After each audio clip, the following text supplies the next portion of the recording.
Montana Territory, October 1879. The moon hung low over the Bitterroot Mountains when Kelsey Darden ran barefoot, breath caught in her throat, blood on her hands that was not her own. The sheriff's house loomed behind her, its windows still lit, voices shouting over the wind. She did not look back again. Her ribs ached where he had kicked her. Her wrists were raw from the leather straps he used when he was feeling especially God-fearing. But none of that mattered now. She was out, she had stolen his horse, she had stolen his revolver, and she had stolen back her life.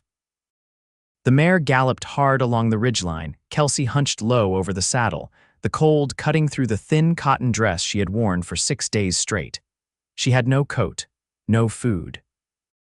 Nothing but the colt and the battered satchel with her mother's old Bible inside, the only thing the sheriff had not burned.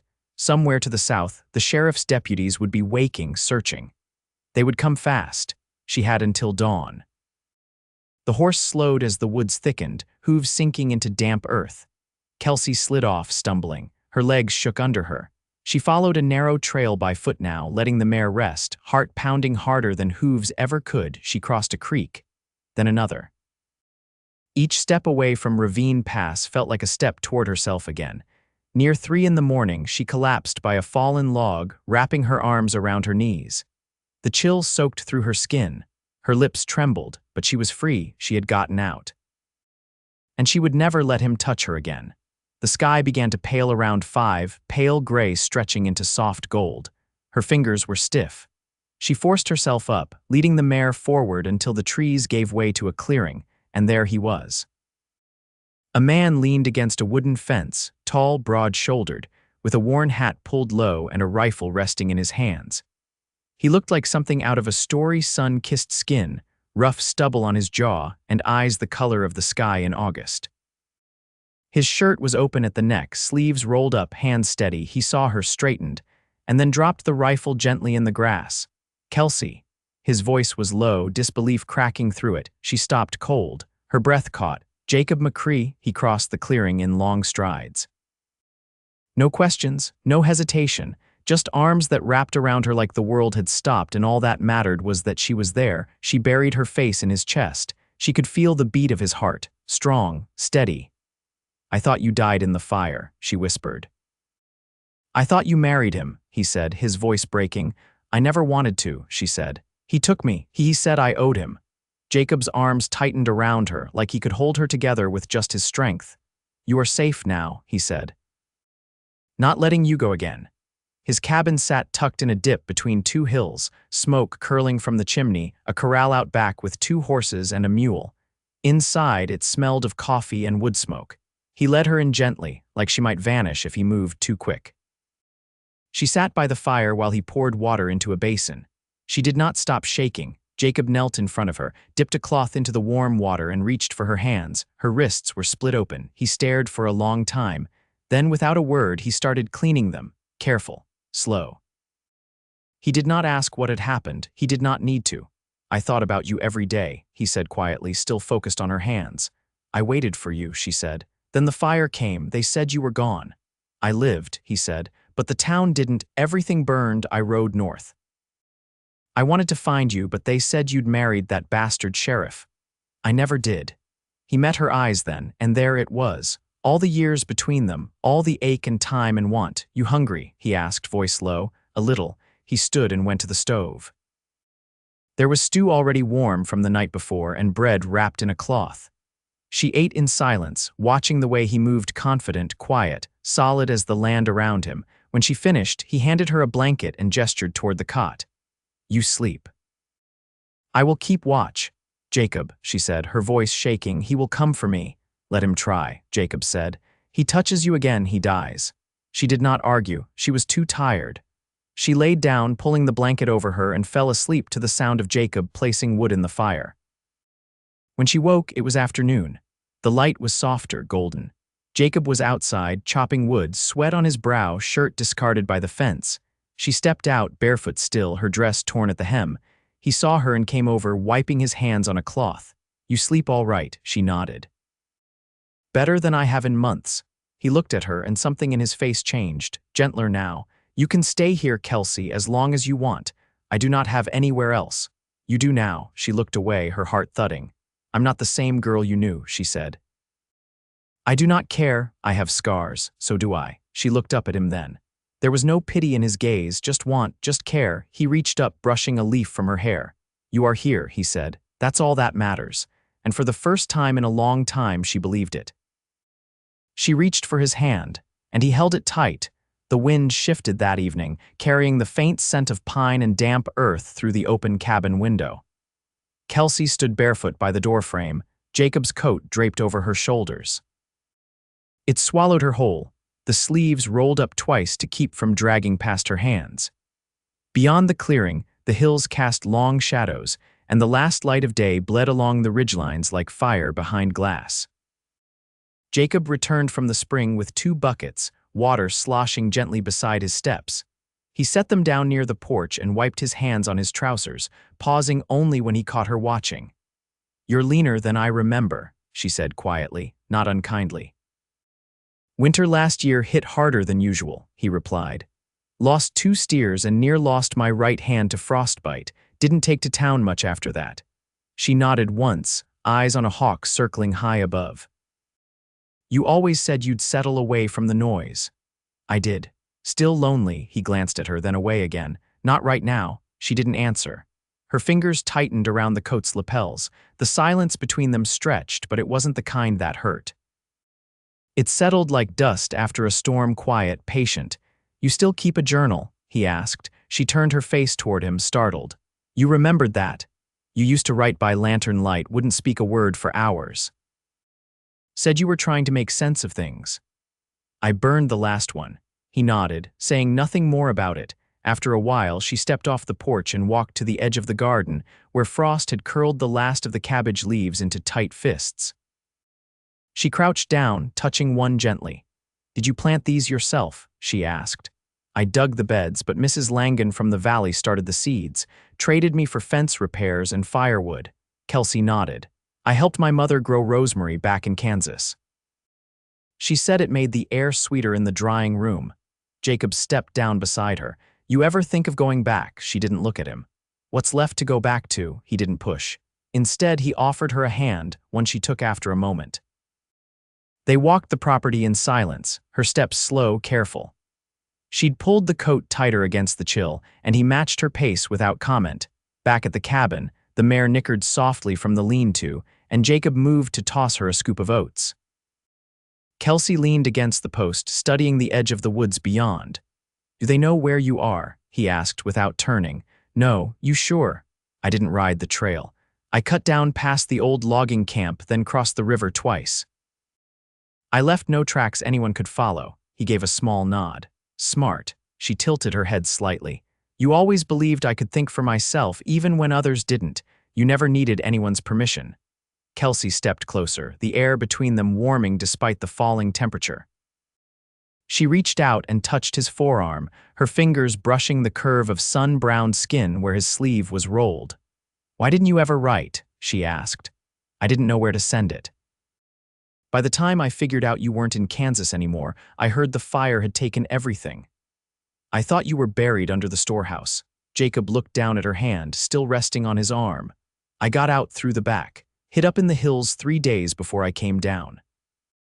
Place was ash by then. I mourned you for a year, she said. I mourned you longer. Her hand slipped away, but the space it left behind stayed warm. She stepped inside the cabin first, and he followed. He brought in the buckets, poured water into the kettle, and hung it over the fire. She gathered the last of the biscuits from the tin and broke them in half, handing him the larger piece without ceremony. They ate in the quiet, the crackle of flame the only sound between them. Later, as the moon rose, Kelsey sat on the floor with her back against the hearth. She held the Bible from her satchel, thumbing through the pages without reading. Jacob sat nearby, sharpening a small knife on a whetstone. His motions were steady, practiced. I've been thinking, she said softly. He glanced up. I want to work. Not just sleep and wait for the world to decide what happens next. I need to earn my place. He considered her words. I've got fence posts to reset, a roof to patch before snow comes. Chickens could use tending. I'll do all of it. Then you'll stay. She closed the Bible, her hands resting on the worn leather cover. I was hoping you'd say that. He set the knife down gently, leaned forward, and rested his elbows on his knees. You don't owe me anything, Kelsey. I'm not offering out of debt. His eyes met hers, steady as they'd ever been. Then I'll take it. The fire burned low, casting long shadows across the wooden floor. She stood and crossed to him, slow, deliberate. When she reached him, she rested her hand against his cheek just a moment, just enough to feel the warmth of him. He didn't move away, and in that quiet, the air between them changed, not all at once, but enough. By the end of the week, Kelsey had learned the pattern of Jacob's days. He rose before the sun, brewed coffee over the hearth, and fed the animals before first light touched the hills. He didn't ask her to follow, but she did, sleeves rolled, boots borrowed from a crate beneath his bed. They were worn through at the toes, but they held her steady in the frost-hardened soil. She'd never worked a fence line before, but she learned to hammer in a brace without splitting it, learned how to hold the wire taut without slicing her palms open. Jacob taught without correcting. He showed her with his hands, then waited while she tried. If she failed, he didn't speak. If she succeeded, he nodded once, then moved on. That morning, they walked the north pasture, where the wind always rode stronger off the foothills.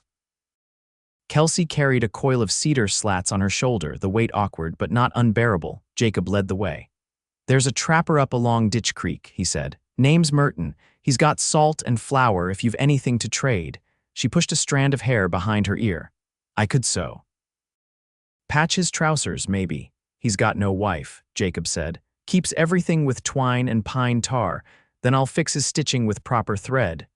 Jacob gave a small huff through his nose. He'll like you. I'm not looking to be liked. He stopped walking.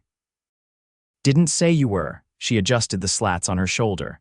I've been thinking about the creek west of here, where the cottonwoods grow close together. If I could clear a little space, I might plant something. You'll want to keep it close to the cabin. Bear came through last spring. What did it take, my hens, and the door off the smokehouse? She studied him. You didn't shoot it. He looked over the slope. It didn't stay long enough. By the time they reached the broken section of fencing, the sun had risen high enough to warm the backs of their necks. Kelsey knelt, hands wrapped in cloth, and began unwinding the wire. Jacob drove in a post once, twice, then paused. You ever think about marrying? He asked, eyes on the grain of the wood. Kelsey didn't look up. I thought I had to once, that if I didn't, I'd disappear. Did you? No, she said, but I wish I had. He didn't speak for a while. Then, in a voice quieter than before, he said, You deserve better than wishing. She stood and dusted her hands. I'm not asking for anything, I know. But if I stay through the winter, she said, I want to build something.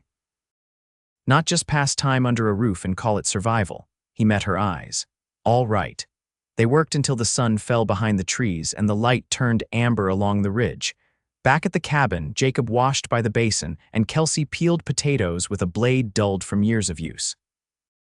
The silence between them wasn't empty. It held the weight of the day, the new rhythm they were learning to share. Later, she sat on the floorboards, back against the wall, knees drawn to her chest. Jacob sat at the table, oil lamp burning low beside him as he whittled a scrap of pine into something shapeless but careful. Kelsey broke the quiet. When I was 16, I stole a pair of gloves from a traveling merchant, fur-lined. I thought if I had them, no one would guess we couldn't afford coal. Jacob didn't look up. Did they find out? My mother did. She made me return them. I cried the whole way back to town. She was right to, I know, but I still remember how warm they felt. He set the carving down. You want fur gloves, I'll trap a fox. She smiled, just barely. You don't have to do that. He leaned back in the chair, stretching one leg out. I want to.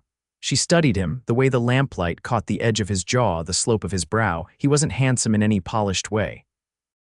But his face was honest and steady. I don't scare you, she asked. No, I've done things, so have I. She looked down at her hands. When I held that gun, I thought I'd feel shame, but I didn't. I still don't. Jacob's voice didn't waver. You protected yourself. She nodded slowly. He said he'd kill me if I left. Jacob stood and crossed the room. He didn't touch her, but knelt beside her, close enough she could feel his warmth.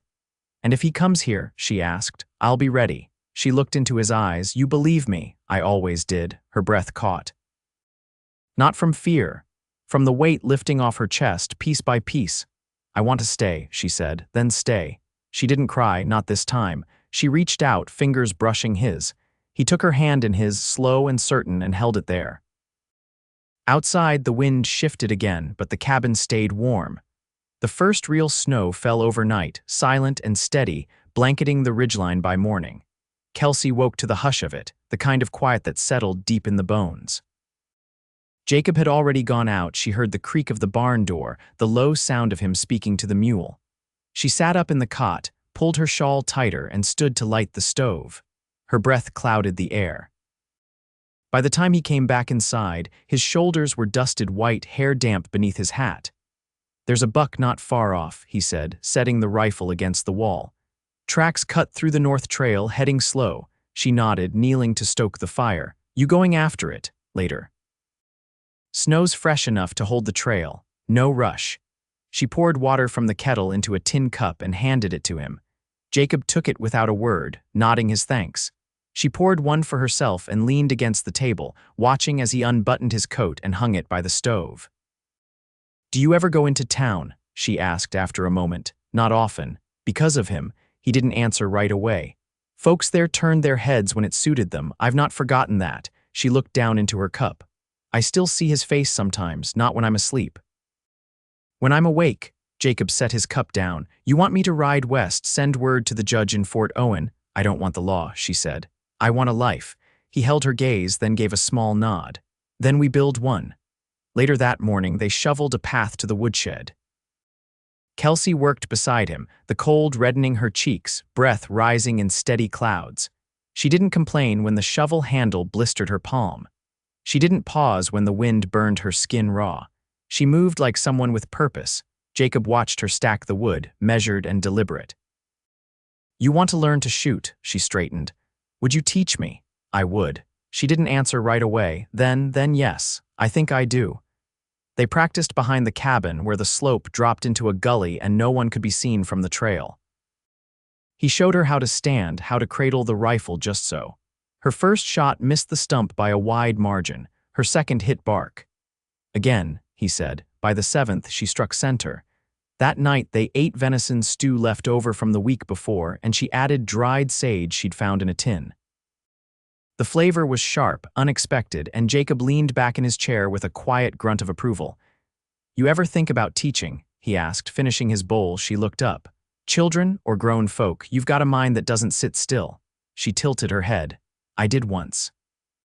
"Before the fire," he nodded, not asking more. After supper, she sat by the hearth, mending a tear in the lining of his coat. He carved another piece of wood, slower this time, more focused. "What are you making?" she asked without looking up. "Whistle, for the mule." She smiled faintly. "Your mule doesn't listen." "She might if I ask nicer." Kelsey finished the seam and set the coat aside. The fire cast shifting light across Jacob's face. His eyes were fixed on the grain of the wood, but his voice was softer now. "You still have family," she shook her head.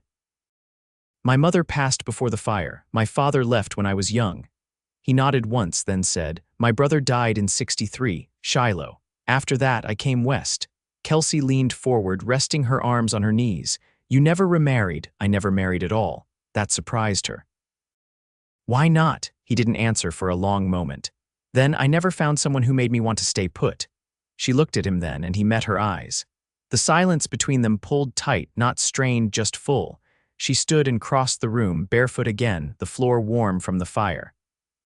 She stopped in front of him, not touching, just standing close. "I'm not running anymore," she said. He set the carving down. "Then stay."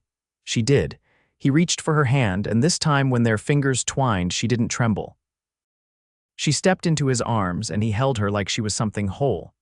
Her cheek rested against his chest, and she felt the slow, steady beat beneath his shirt. Neither of them spoke. They didn't need to. The snow kept falling outside, quiet and constant. Inside, the fire glowed low, and the warmth between them held. The snow held through December, thickening day by day until the trees wore it like wool. Jacob and Kelsey cut paths between the cabin and the barn with a narrow shovel he'd carved from scrap pine. The mule grew restless with the cold, and the hens refused to lay, but the roof held firm and the firewood stack stayed tall. One morning, Jacob came in with frost stiff in his beard and a letter in his coat pocket. He set it on the table without a word. The paper was creased and damp at the corners, the address written in a hand neither of them recognized. Kelsey stared at it. "Who would know to send something here?" "Stamps from Fort Owen," Jacob said, hanging his coat. "I picked it up off the trapper 3 days back." He passed it along. She unfolded it with care, reading silently. Her lips parted, but she didn't speak right away. When she finished, she folded the letter again and set it down flat. "What is it?" Jacob asked. "Sheriff Bentley's been removed from post." The deputy filed a report, claimed he'd witnessed him beat a man unconscious in the jailhouse. Judge suspended him, pending trial. Jacob's jaw flexed, but he didn't speak. "The letter's from a woman named Clara," Kelsey said softly. "She says she heard what happened, that she's sorry. She's the deputy's wife. You feel safer now." "I don't know what I feel," she said, "but I'm glad someone saw him for what he was." Jacob nodded once, then he reached behind the stove and pulled out a parcel wrapped in oilcloth. "What's that?" He laid it on the table and peeled it open. Inside was a bolt of dark blue wool, fine and thick, wrapped with twine. "Traded 2 fox pelts for it," he said. "Thought you might want something warmer." She ran her fingers over the fabric. "This is too fine for every day." "Doesn't mean you can't wear it here." She looked up at him. "You're making it hard to remember how to be alone." His expression didn't change, but his voice lowered. "I don't want you to." That night, as the wind howled down from the west, she sat on the floor with a pair of shears and began cutting the fabric into pieces. Jacob watched from the hearth, one leg stretched out, his hand resting on the dog-eared book she'd been reading aloud the night before. "When spring comes," she said, "we could build a second room. I could use the light from the east window to sew." He nodded. "Timber's there. Just needs cutting. I'd like to plant sunflowers. They'll do well in that soil." She looked over at him. "You really mean to keep me here?" "I mean to keep you warm, fed, and safe. You choose the rest." She stood, walked to him, and sat beside him on the bearskin rug. "And if I choose you," he turned his head toward her. "You already have." His hand found hers. They sat without speaking, the fire throwing their shadows long across the floor. Outside, snow fell again, light and slow. By February, the road to the valley had been buried twice over. Jacob took to snowshoeing down to the trapper's camp every 10 days, hauling oats and tanned hides to barter for coffee and salt. Kelsey stayed near the cabin, mending tack and stitching her new dress by lamplight. She'd added a row of buttons down the bodice, carved from antler tips Jacob had left in a crate. One evening, as twilight settled blue over the hills, she stepped outside wearing it. The wind had stilled. The world was white and hushed. Jacob was fixing the gate latch when he saw her. He straightened slowly, his breath visible in the cold. "You made that," he said. She nodded. "You look like spring's trying to start early." She walked to him, boots crunching on the hard-packed snow. "I've been thinking." He waited. "I've never had a place that was truly mine. Never had a man who didn't want to own me. You have both now." She reached into her pocket, pulled out a strip of blue cloth with a single stitch of red thread through it. "I want to make a life with you," she said. "Not just share your roof or your fire. I want the whole of it." Jacob took the cloth from her, held it between his fingers for a long moment. Then, without a word, he nodded once and slid it into his coat pocket. "I'll build you that room," he said. "With a door that faces east and a window that opens to the garden." She stepped closer. "And a gate that latches right," he smiled, small and quiet. "And a gate that latches right." When she leaned in, he met her halfway. The kiss was slow, certain, and steady. He held her like something precious that had finally come home. They married in late March, under a cottonwood tree just beyond the cabin, where the snow had melted into dark soil and the first crocuses pushed through. The trapper served as witness. Clara sent a letter with a pressed violet tucked inside. Kelsey wore the blue dress, and Jacob wore his best shirt, stiff from disuse. They built the second room with their own hands. Kelsey planted her sunflowers in neat rows beside the porch. By midsummer, the heads turned east each morning, just as she did. When autumn returned, she stood at the edge of the garden, one hand on her belly, watching the trees burn gold. Jacob came up behind her, slid an arm around her waist. "You think the child will have your hair?" she asked. "Only if they're lucky." She leaned back into him, quiet for a breath. I never thought I'd get to have this. He kissed the top of her head. You earned it, and she had. Their days were not always easy, but they were honest. They shared work and firelight, silence and laughter. When storms came, they faced them side by side. And when the sun rose, it rose on a life they had built together, one day at a time with bare hands, open hearts, and the kind of love that grows slow and roots deep.